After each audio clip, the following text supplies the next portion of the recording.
It is 6:51 a.m. Time for your morning news now. After 40 years in law enforcement, Vernon County Sheriff John Spears had his last call on Monday afternoon. As number 1, Sheriff John B. Spears, you are officially off duty at 4 p.m. on January 2nd, 2023. Sheriff Spears spent the last 12 years as the county's top cop.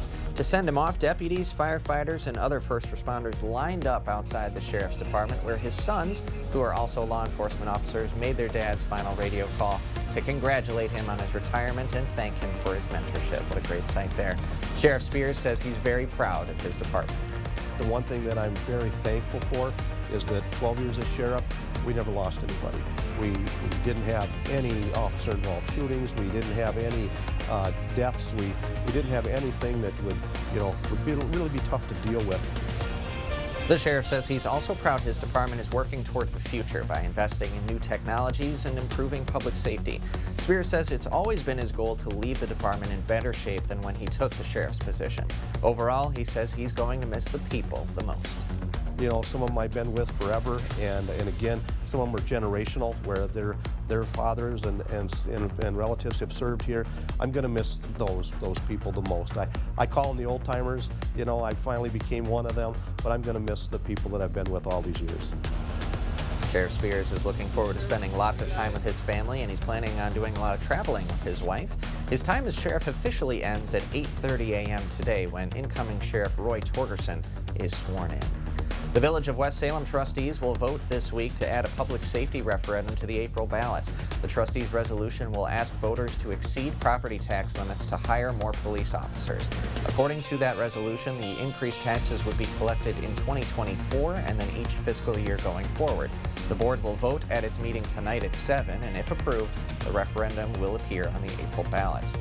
If you plan on taking your pets to your vet's office, you may have to wait. Many clinics are understaffed because of a workforce shortage.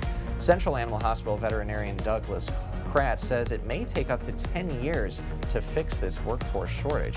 He says many vet technicians don't feel appreciated.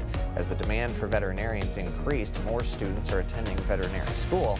In the past 4 years, UW-Madison increased its veterinary class size by 20%. Dr. Kratz says that's not enough. Putting more people in the pipeline is one way of fixing that gap, but you also need to keep more people in the pipeline.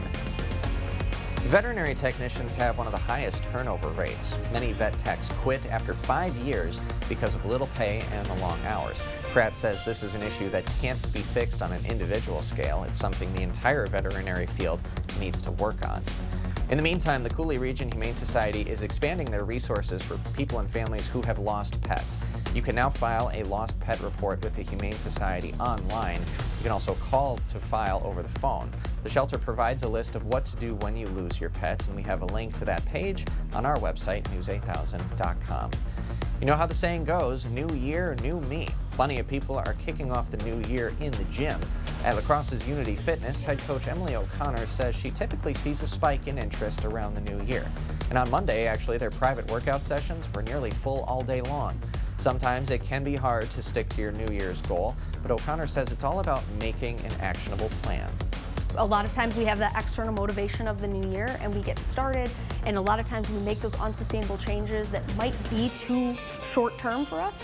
We really work to create a long-term plan that people can stick with for this year, for coming years and years to come. O'Connor says she works with clients on a mix of weight loss and general fitness goals. She says at Unity, most people actually do stick around after the first few weeks. And the City of La Crosse's Christmas tree recycling program kicks off today. The city asks you to remove tinsel, ornaments, and tree bags before setting your tree on the boulevard by 7 a.m. this morning. Pickup is for real trees only. If you want to get rid of an artificial tree you've got, you can drop it off at Harder's Quick Cleanup. We posted a link with more information at news8000.com. Well, as you head out the door this morning, Ken, it looks like you have that wintry mix still ongoing across portions of the area.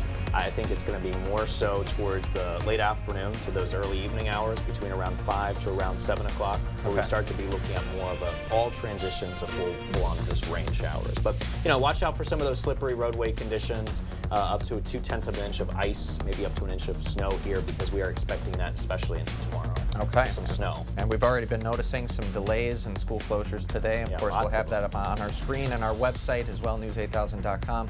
So don't forget to keep up with the news of the day and the weather of the day on our website. And we will, of course, have the latest updates to today's top stories on News 8 Now at noon. The First Warn weather app is going to be a very handy tool for you today as well, especially in the overnight hours and around drive time for your evening commute. So be careful out there. That's Derek Sibley. I'm Ken Kozorowski.